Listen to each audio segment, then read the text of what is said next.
성도 여러분 안녕하세요. 참 어려운 시기입니다.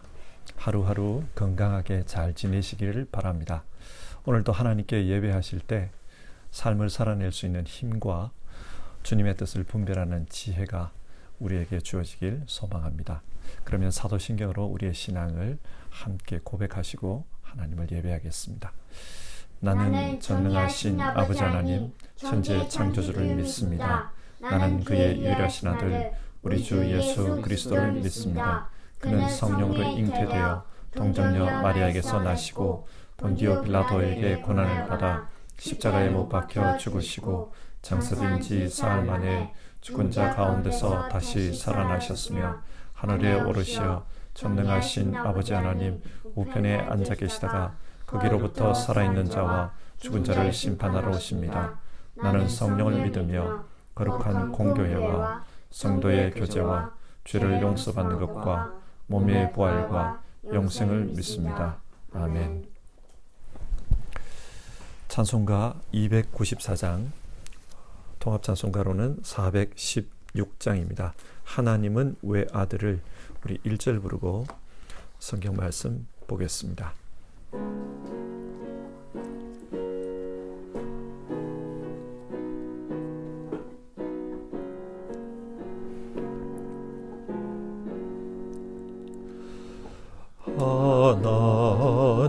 하나님은 왜 아들을 주시는 데까지 세상 사랑하니 참 사랑이로다.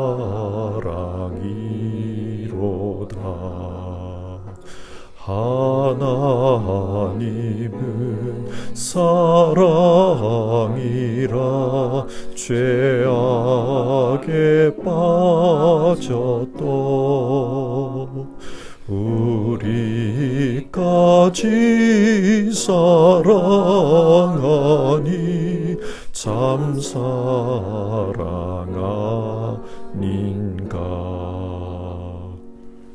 아멘.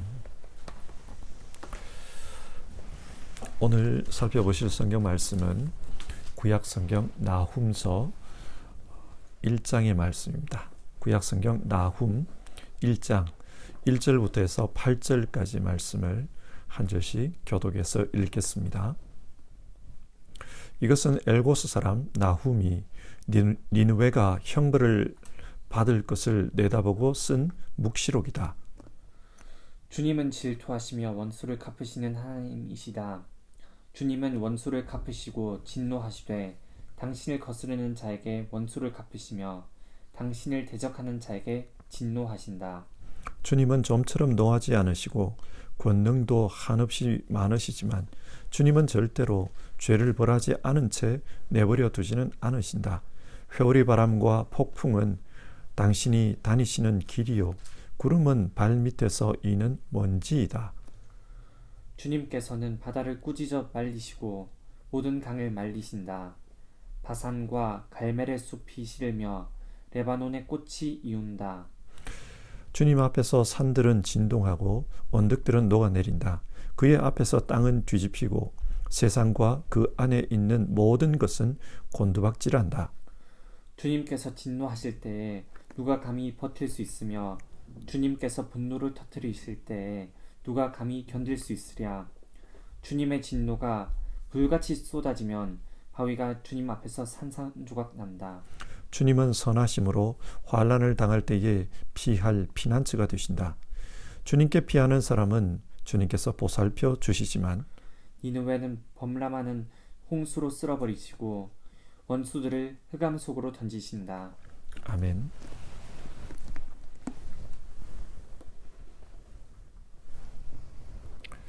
오늘부터 나훔서를 살펴보게 됩니다.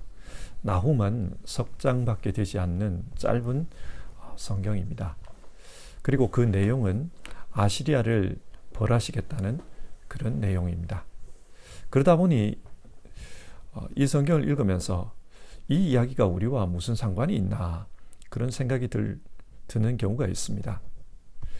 하지만 나훔서는 당시 아시리아의 폭정으로 말미암아 좌절 속에서 살아가던 유다 백성에게 하나님께서 주신 위로의 말씀이라는 것을 알아야 합니다.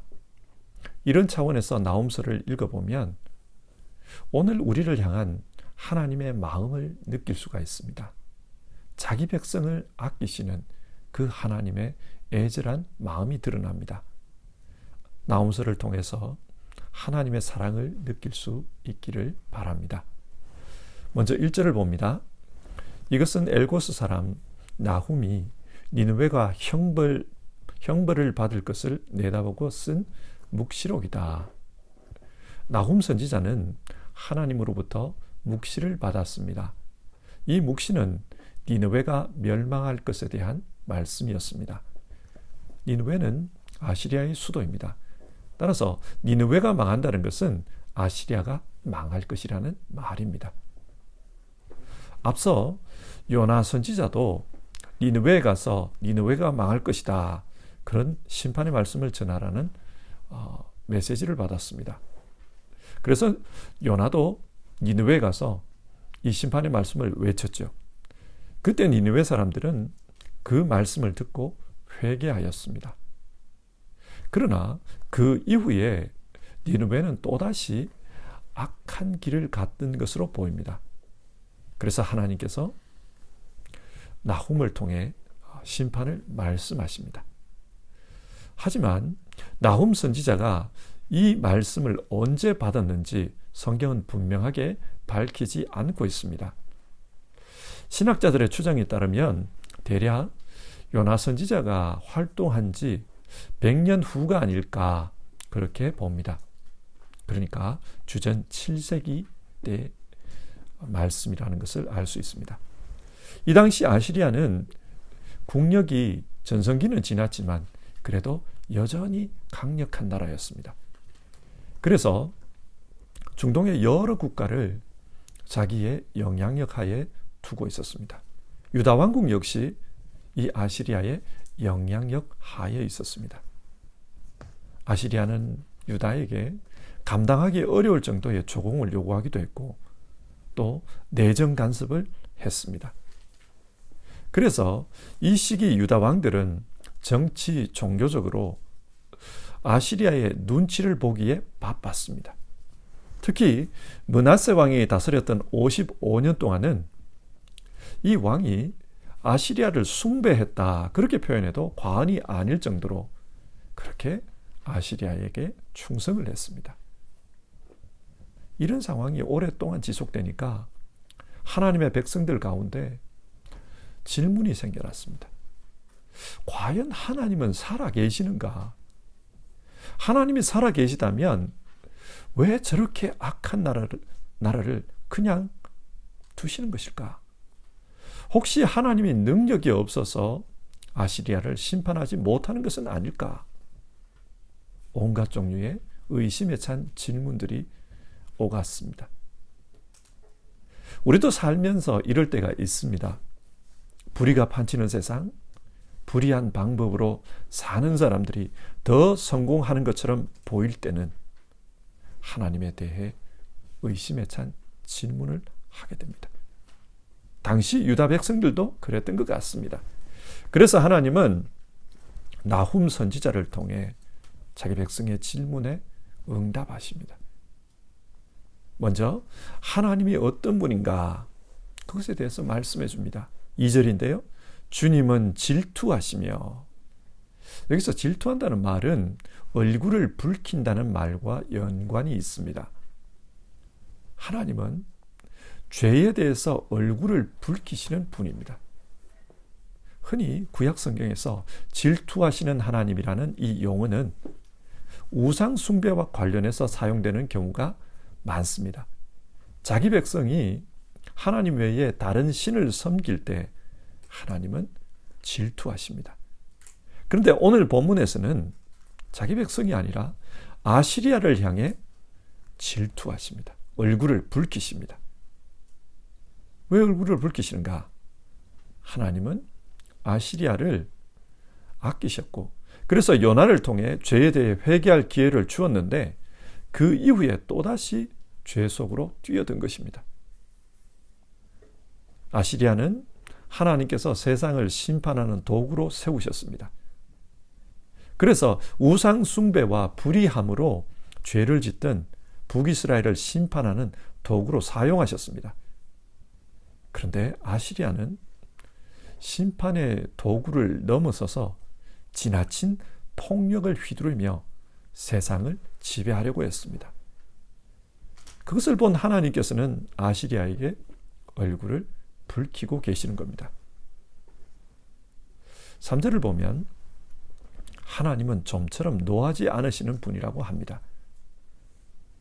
그래서 자기 백성이 죄를 지었을 때 하나님은 참고 인내하는 모습을 성경에서 자주 보게 됩니다. 아시리아에 대해서도 하나님은 참으셨어요. 그런데 이제 더 이상 참을 수 없는 그런 지경에 이른 것입니다. 그래서 심판하겠다고 하십니다. 선지자는 지금 이 말씀을 통해 유다 백성들의 질문에 응답하고 있습니다. 하나님은 악인들이 활개를 쳐도 침묵하시는 그런 분인가? 아니다. 하나님은 정의로우신 분이시고 그 정의로서 아시리아를 심판하실 것이다. 그렇게 대답하고 있습니다. 그리고 이어서 3절 하나님에 대해 이런 언급이 나옵니다. 회오리 바람과 폭풍은 당신이 걸어다니시는 길이요 구름은 발밑에서 이는 먼지이다. 당시 아시리아는 바람의 신인 엘니를 섬겼습니다. 고대인들은 국가 간의 관계를 그 국가가 섬기는 신들 간의 싸움으로 이해했습니다. 그러니까 유다가 아시리아에게 굴복하고 있다는 것은 유다가 섬기는 하나님이 아시리아의 신에게 굴복했다. 그런 의미로 사람들에게 이해되었습니다. 그런데 선지자는 그런 폭풍은 하나님이 밟고 다니는 길에 불과하다. 폭풍이 몰고 다니는 구름은 티끌에 불과하다. 그렇게 선포하고 있습니다. 이것을 통해 선지자는 하나님이 아시리아의 우상에게 굴복한 것이 아니다. 아시리아의 우상을 밟을 수 있는 그런 전능하신 분이시다. 그것을 밝히고 있어요. 또 4절 하나님께서 바다와 강을 말리시는 분이라는 이야기가 나옵니다. 왜 이런 말을 하는가? 니느웨는 티그리스 강과 유프라데스 강 사이에 위치한 도시입니다. 그리고 이 도시 중간에 코시어라는 강이 흘러서 이 도시는 그 강 때문에 아주 비옥했어요. 티그리스 강, 유프라테스 강, 그리고 코시어 강까지. 풍부한 강물 때문에 경제적으로 풍요로웠고 그 풍요를 바탕으로 국력을 키운 것입니다. 그런데 하나님은 그런 강물쯤은 쉽게 말릴 수 있는 분이라고 합니다. 무슨 말입니까? 니느웨의 풍요로움을 한순간에 끝낼 수 있는 분이라는 뜻입니다. 이스라엘에도 물이 많고 그래서 나무가 우거진 지역이 있는데요. 대표적으로 바산, 갈멜, 그리고 레바논 지역입니다. 이런 곳은 물이 많아서 비옥합니다. 그러나 하나님이 심판하시면 그 비옥한 땅도 메마른 땅이 된다. 무엇을 말하는 겁니까? 하나님은 천지 만물을 주관하시는 전능자시다. 그걸 밝히고 있는 겁니다.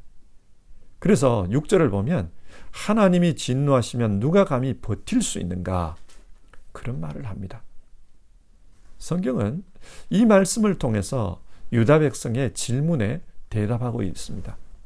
하나님이 능력이 없어서 아시리아를 심판하지 못하는 것인가? 아니라는 거예요. 하나님은 전능한 분이셔서 아시리아의 우상을 짓밟을 수 있는 분이고 또 온천하 자연 만물을 다스리는 분이기 때문에 그 능력으로 아시리아를 벌할 수 있는 분입니다. 하나님이 원하신다면 그 능력으로 심판할 수 있는 분이다. 그것을 밝히고 있습니다. 자, 이렇게 하나님이 어떤 분이냐? 하나님의 성품에 대해서 말씀한 후에 드디어 심판에 대한 말씀이 선포됩니다. 이제 때가 됐다는 거예요. 그래서 9절부터 14절 아시리아에 대한 심판의 말씀이 선포되고 있습니다.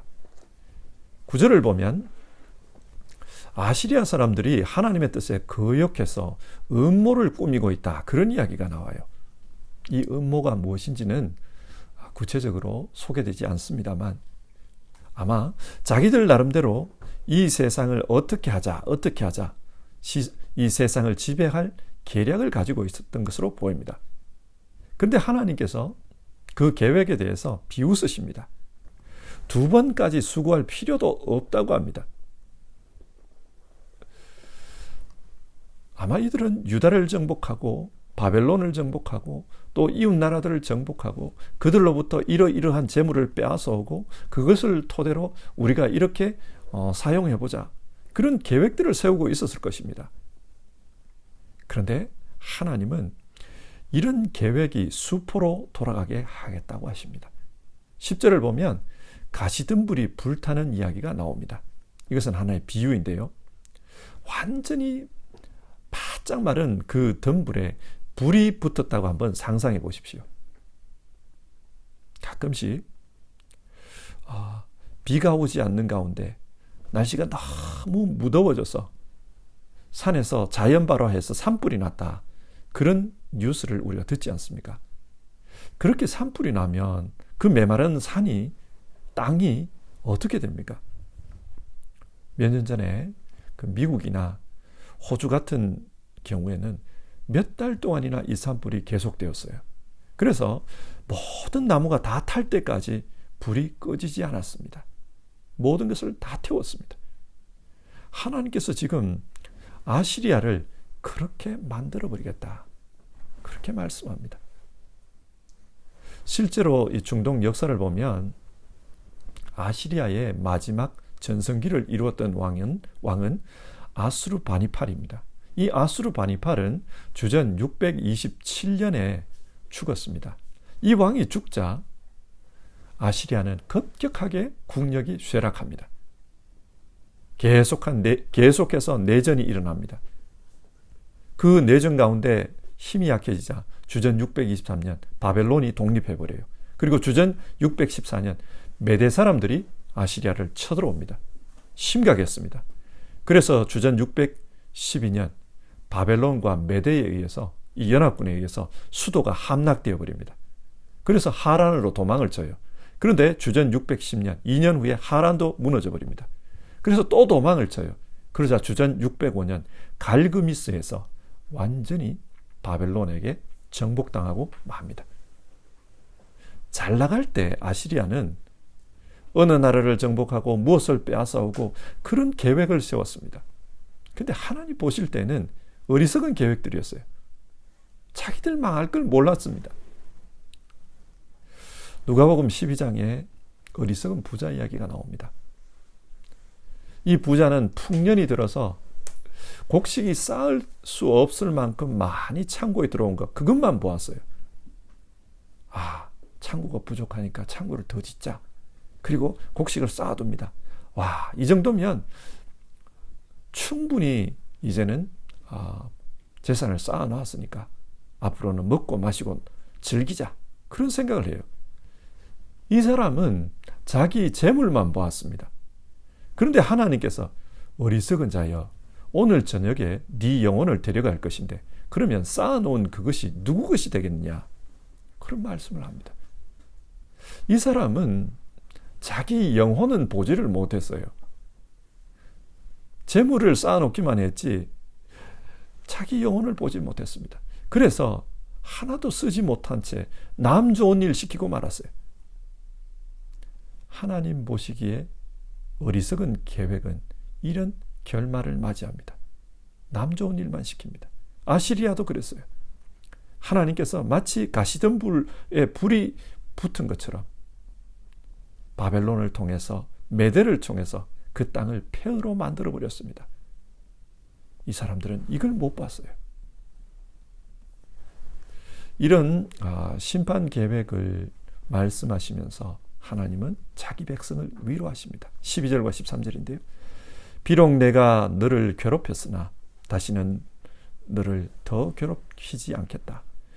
나 이제 너에게서 그들의 멍에를 꺾어버리고 너를 묶은 사슬을 끊겠다.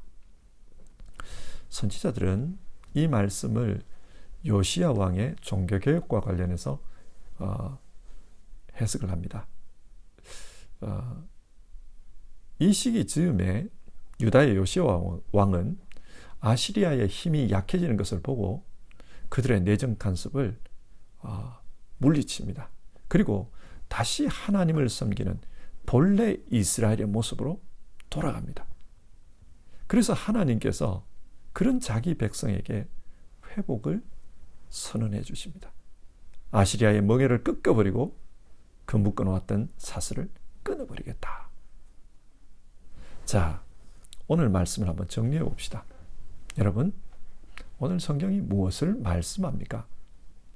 사람들은 어려움을 당할 때 하나님에 대해 의심합니다. 삶이 너무 힘들면 하나님을 원망합니다. 그러는 가운데 어떤 이들은 하나님을 떠나고 하나님을 부인해버립니다. 그러나 여러분, 하나님은 살아계신 분입니다. 오늘 말씀은 그것을 증언해 줍니다. 이스라엘 백성이 하나님을 의심하고 부인하려고 할 때 하나님은 나훔 선지자를 통해 하나님의 살아계심을 말씀해 줍니다. 살아계신 하나님께서 우리의 역사를 바로잡아 주실 것이다. 그러니 흔들리지 말고 끝까지 하나님을 붙잡으라. 그것을 권면합니다. 우리도 살다 보면 어려움을 만납니다. 그리고 어려움을 만나면 하나님이 이 세상을 다스린다는 그 사실이 의심될 때가 있습니다. 그래서 어떤 이들은 하나님을 부인하고 하나님의 계획이 아니라 내 계획대로 살겠다. 그렇게 결심합니다. 이렇게 하면 삶을 윤택하게 살아갈 수 있을 것이다. 자기 생각대로 인생을 계획합니다. 오늘 아시리아를 보십시오. 그들은 세상이 자기 생각대로 흘러갈 것이라고 예상했습니다. 그러나 하나님은 그들의 생각을 뒤집어 엎어버리고 가시덤불처럼 불타게 만들어버립니다. 바라기는 어려움에 처해 있을지라도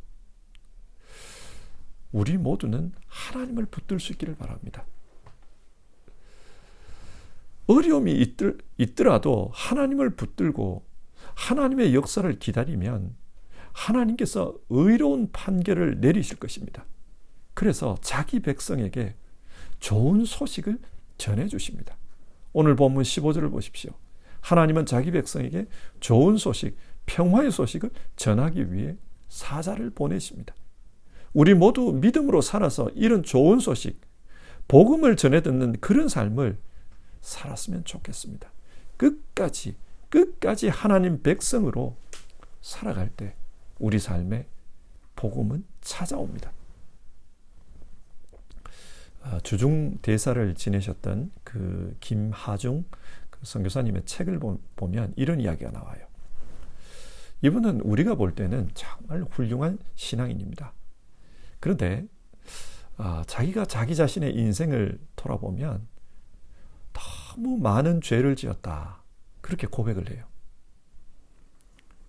수없이 거짓말을 했고 때로는 남을 욕하고 비방하기도 했고 때로는 시기하고 질투하고 때로는 교만해서 남을 업신여기고 한때는 술 먹고 방탕한 삶을 살고 음란한 마음을 품고 살기도 했고 만일 그런 자신의 죄가 세상에 다 드러난다면 남들 앞에서 창피해서 살 수가 없을 것이다.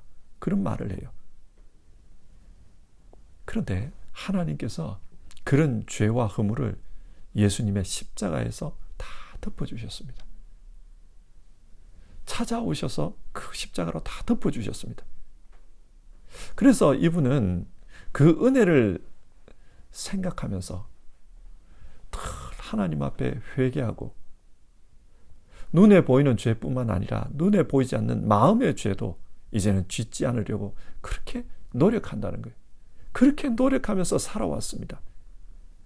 그렇게 믿음으로 살아가려고 하니까 하나님께서 자기 안에서 자기를 변화시키더라는 거예요. 그리고 정말 하나님 앞에 송구스러울 정도로 큰 은혜를 부어주셔서 정말 하나님 앞에 좋은 소식을, 남들에게 좋은 소식을 전할 수 있는 그런 삶을 살게 해주셨다. 그런 말씀을 하는 것을 읽었습니다. 무엇을 말하려고 하는가? 어떤 어려움이 있어도 하나님 백성으로 사는 것, 그것이 중요합니다. 때로는 믿음이 흔들릴 수 있습니다. 때로는 실수하고 죄 지을 수 있습니다. 때로는 남들 앞에 드러나면 정말 얼굴을 들 수 없는 그런 실수를 하기도 합니다. 그러나 그럼에도 불구하고 끝까지 하나님의 백성으로 살려고 하면 하나님께서 은혜 주시고 변화시켜 주시는 그런 역사가 일어납니다. 하나님의 때가 되면 하나님이 하나하나 은혜 주시고 변화시켜 가십니다. 그래서 마침내는 하나님의 좋은 소식을 드러내는 그런 삶을 살 수 있게 합니다. 우리 인생에 주의 복음이 드러나도록 그런 역사를 베풀어 주십니다. 성도 여러분, 어려움을 만나도 여러분이 하나님의 백성이라는 것을 꼭 기억하십시오. 어려움 때문에 의심이 들어도 끝까지 하나님 백성이라는 것을 기억하시고 살아가십시오. 그러면 하나님께서 자기 백성을 내버려 두지 않습니다. 때가 되었을 때 하나님께서 회복해 주시고 그 인생으로 하여금 좋은 소식을 전하는 자, 그 삶을 살 수 있도록 이끌어 가십니다. 우리 이걸 믿으면서 살아갑시다. 찬송가 294장 하나님은 외아들을 우리 2절 부르겠습니다.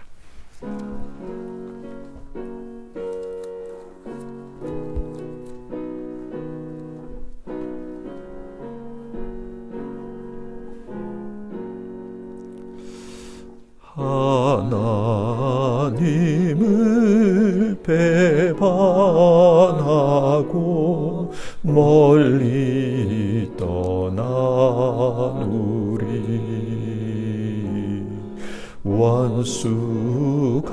원수같이 대적하나 사랑하여 주네. 하나님은 사랑이라 죄악에 빠졌던 우리까지 사랑하니 참 사랑 아닌가. 오늘 말씀을 생각하면서 같이 기도합시다. 이 당시 하나님의 백성들, 삶이 너무 어렵다 보니 하나님 앞에 온갖 의심을 품은 질문들을 하며 그렇게 살았습니다. 그러나 하나님 그들을 이해하셨어요. 그리고 때가 되었을 때 하나님의 말씀으로 찾아오셔서 위로해 주십니다. 기쁜 소식, 복음을 전해 주십니다. 우리 역시 어려움 만납니다. 그러나 그런 어려움을 만났을 때에도 우리가 하나님의 백성이라는 것, 그거 잊지 말고 살아갑시다. 이 한 가지를 기억합시다. 하나님의 백성으로 살면 하나님께서 그 백성을 위해서 역사해 주십니다. 하나님 백성으로 살면 하나님이 반드시 회복하시고 일으켜 세워주십니다. 우리 그렇게 살겠노라고 다짐하며 기도합시다.